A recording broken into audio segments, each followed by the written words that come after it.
Shri Gayatri tours and travels Chardham Yatra complete travel plan. America అధ్యక్షుడు Donald Trump సంచలన నిర్ణయం తీసుకున్నాడు. రష్యా ముడి చమురు కొనుగోళ్లపై ఆంక్షల మినహాయింపుకు ట్రంప్ నిరాకరించారు. మార్చిలో 30 రోజుల పాటు చమురు కొనుగోళ్లపై మినహాయింపించారు. ఇక ఏప్రిల్లో ఈ గడువును పొడిగించారు ట్రంప్. ఇక తాజాగా ఈ మినహాయింపును పొడిగించేందుకు ట్రంప్ నిరాకరించాడు. పశ్చిమాసియాలో ఉద్రిక్తతల కారణంగా హార్ముజ్ మూసివేశారు. చమురు రవాణా నిలిచిపోవడంతో భారీగా ఇంధన ధరలు పెరిగాయి. ఇక రష్యాకు చమురు అమ్మకం ద్వారా ఆదాయాన్ని కట్టడి చేయాలని భావించారు ట్రంప్. కానీ ట్రంప్ నిర్ణయం వల్ల భారత్ కు భారీ నష్టం వాటిల్లుతుంది. భారీగా ఇంధన ధరలు పెరిగే అవకాశం కనిపిస్తూ ఉంది. ఇక ఎప్పుడైతే హార్మోజ్ జలసంధి క్లోజ్ చేయడం జరిగిందో అటువైపుగా కాకుండా మిగిలినటువంటి దేశాల నుంచి కూడా కేవలం కొన్ని దేశాల నుంచే కాదు ఎక్కడి నుంచి అయితే వీలవుతుందో ఆ దేశాల నుంచి భారత్ చమురు కొనడానికి సిద్ధంగా ఉంది. ఇదే సమయంలో రష్యా నుంచి మనం కొనుగోలు చేస్తూ ఉన్నాము. ఏదైతే ట్రంప్ ఆంక్షలకు తలొగ్గటం జరిగిందో భారత్, ఈ యుద్ధ పరిణామాలు మొదలైన తర్వాత ఆ ఆంక్షల నుంచి ట్రంప్ ఒక నెల పాటు ఎగ్జంప్షన్ ఇచ్చాడు భారత్ కి. ఆ తర్వాత మరొక నెల పొడిగించడం జరిగింది. ఇక ఇప్పుడు మరలా కూడా పాత పాట పాడటం మొదలు పెట్టాడు ట్రంప్. ఈ అంశం గురించినటువంటి డీటెయిల్స్ మా ప్రతినిధి మల్లికార్జున్ అడిగి తెలుసుకుందాం. ఎస్ మల్లికార్జున్, మరొకసారి రష్యా భారత్ మధ్య చమురు విషయంలో ఆంక్షలు అమలు చేసేందుకు ట్రంప్ సిద్ధమవుతూ ఉన్నారు. మరలా పాత పాటే పాడుతూ ఉన్నారు. పూర్తి డీటెయిల్స్ ఏంటి ఈ అంశంలో?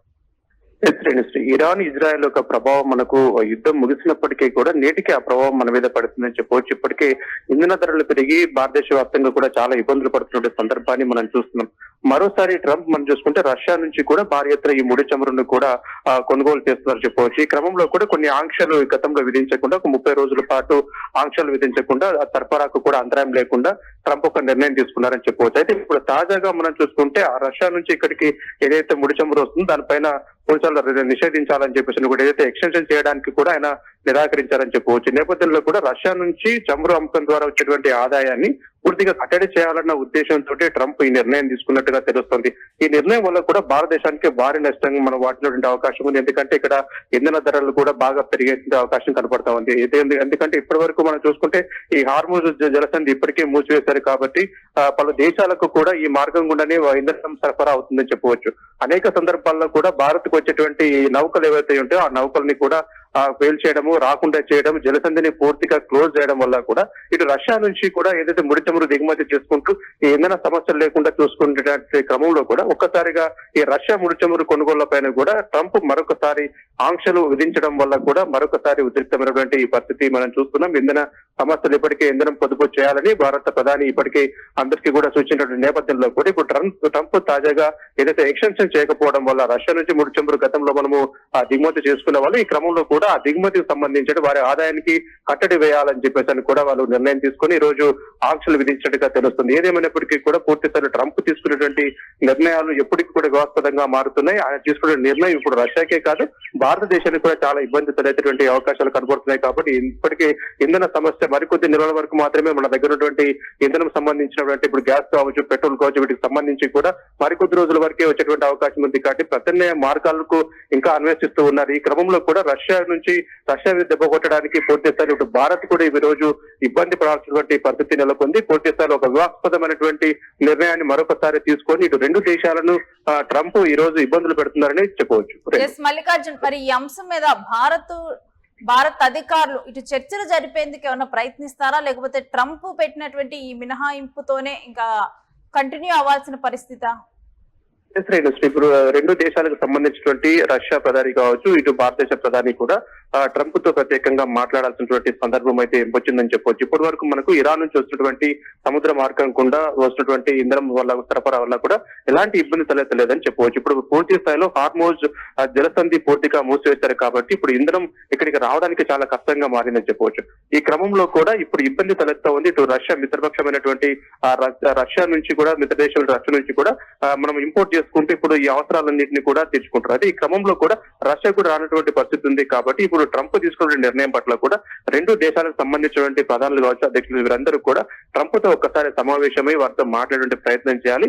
ఏదైతే ఆంక్షలు ఉన్నాయో ఇప్పటి వరకు గతంలో 30 రోజులు మార్చిలో మనం చూసుకుంటే 30 రోజుల పాటు ఈ చమురు కొనుగోళ్ల పైన కూడా మినహాయింపు ఇచ్చారు. అదేవిధంగా మరొక నెల కూడా పొడిగించినటువంటి ట్రంప్ ఇప్పుడు తాజాగా ఇది మే మాసం ఇప్పటికి తాజాగా పొడిగించట్లేదని చెప్పవచ్చు. ఎందుకంటే దానికి సంబంధించి ఆదాయాన్ని కట్టడి చేయాలి, కేవలం రష్యాకు ముడి చమురు అమ్మకం ద్వారా వచ్చేటువంటి ఆదాయాన్ని కట్టడి చేయాలని భావించిన ట్రంప్ ఈ రోజు నిర్ణయం తీసుకున్నారు. కాబట్టి మరొక నెల లేదా 2 నెలలు పొడిగించేటువంటి అవకాశం లేదు. కాబట్టి ఈ నేపథ్యంలో ఇద్దరు ప్రధానమంత్రులు కూడా కూర్చొని ట్రంప్ తో మరొకసారి చర్చలు జరిపితే కనుక ఈ సమస్య నుంచి బయటపడే అవకాశం ఉంది. లేకపోతే ఉన్న పలంగా కూడా కొద్ది రోజుల పాటు ఇప్పుడున్నటువంటి ఇంధనం ద్వారా కొద్ది రోజుల పాటే భారతదేశ వ్యాప్తంగా కూడా మనకు ఇంధనం సరఫరా అవుతుంది, పెట్రోల్ కావచ్చు, ఇతర అంశాలు కావచ్చు. కానీ కొద్ది రోజుల తర్వాత ఒక సంక్షోభం అన్నది పూర్తి స్థాయిలో ముంచుకొస్తుంది, పొంచి ఉందని మాత్రం ఇప్పుడు భారతదేశ ప్రధాని చెప్పినటువంటి మాటలు కావచ్చు, ఇప్పుడు చూస్తున్నటువంటి పరిస్థితులు కావడం అర్థమవుతుంది. కాబట్టి ఈ సంక్షోభానికి అంతా కూడా ట్రంపే కారణమని మనం చెప్పుకోవాలి. ఎందుకంటే ఈ యుద్ధం కారణంగా, ఇప్పుడు ఇరాన్ ఇజ్రాయెల్ యుద్ధం కారణంగా కూడా పరోక్షంగా ఇప్పుడు ట్రంప్ చేస్తున్నటువంటి ఈ యుద్ధం వల్ల కూడా ఇలాంటి సంక్షోభం వస్తుందని చెప్పవచ్చు. ఈ క్రమంలో మరొకసారి ఇప్పుడు ఏదైతే ఇంధన సమస్యను తీర్చాలి, భారతదేశం కావచ్చు, రష్యాలో కూడా పబ్లిక్ ఇబ్బంది పడకుండా ఉండాలి అంటే కనుక ఖచ్చితంగా ఇద్దరు ప్రధానులు కూడా ట్రంప్ తో మరొకసారి ఆ చర్చలు జరిపిన తర్వాత కూడా ఆంక్షల్ని తొలగిస్తూ మినహాయింపు ఇచ్చేందుకు కూడా వాళ్ళు కృషి చేయాల్సిన అవసరం కూడా ఎంతైనా ఉంది. Right, thanks for the details Mallikarjun.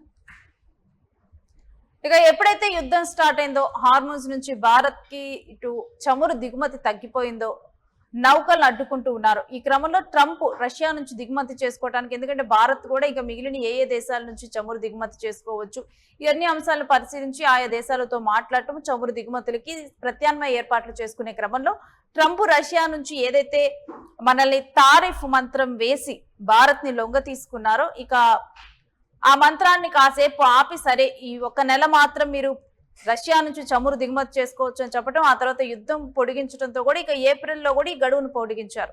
ఇక ఇప్పుడు ఉద్రిక్త పరిస్థితులు అంటే చర్చలు మాత్రం నిలిచిపోయాయి, కానీ హార్మూజ్ లో ఇరాన్ చెప్పడం జరిగింది భారత్ నౌకల మీద ఎటువంటి దాడులుగా నుండు ఇంకా రక్షణ కల్పిస్తాము అంటూ కూడా ఇటు ఇరాన్ కూడా మాట ఇవ్వడంతో ఇక ఇటు భారత్ విషయంలో ఇంకా గడువు పొడిగించేది లేదు. గతంలో ఏదైతే ఆంక్షలు అమలు చేశామో, రష్యా నుంచి మీరు చమురు కొనుక్కోవటానికి లేదు, అమెరికా నుంచి కొనుక్కోండి, ఇంకా వేరే దేశాల నుంచి, అమెరికా ఎక్కడి నుంచి చెప్తే అక్కడి నుంచి కొనుక్కోవాలన్న చెప్పినటువంటి, మీరు రష్యాకి చెల్లించిన దానికన్నా కానీ ఎక్కువ చెల్లించే కొనుక్కోవాలి అని చెప్పి ఏదైతే ఆంక్షలు అమలు చేశారో, ఇక దాన్ని మరలా కూడా అమల్లోకి తీసుకొని వస్తున్నాడు ట్రంప్.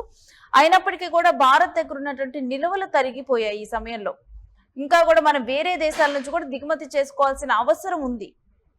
మరి ఈ విషయం భారత్ అదేవిధంగా రష్యా ఈ 2 దేశాలు మరి ట్రంప్ కు తెలియజేస్తారా, ఏం జరగబోతుంది, లేకపోతే ఉన్నది ఉన్నట్లుగానే మరి కంటిన్యూ అవ్వాల్సిన పరిస్థితి? ఎందుకంటే ఇప్పుడు ఉన్నటువంటి పరిస్థితుల్లో డెఫినెట్ గా కూడా ఈ అంశం మీద చర్చలు జరపాల్సినటువంటి అవసరం చూస్తూ ఉన్నాం.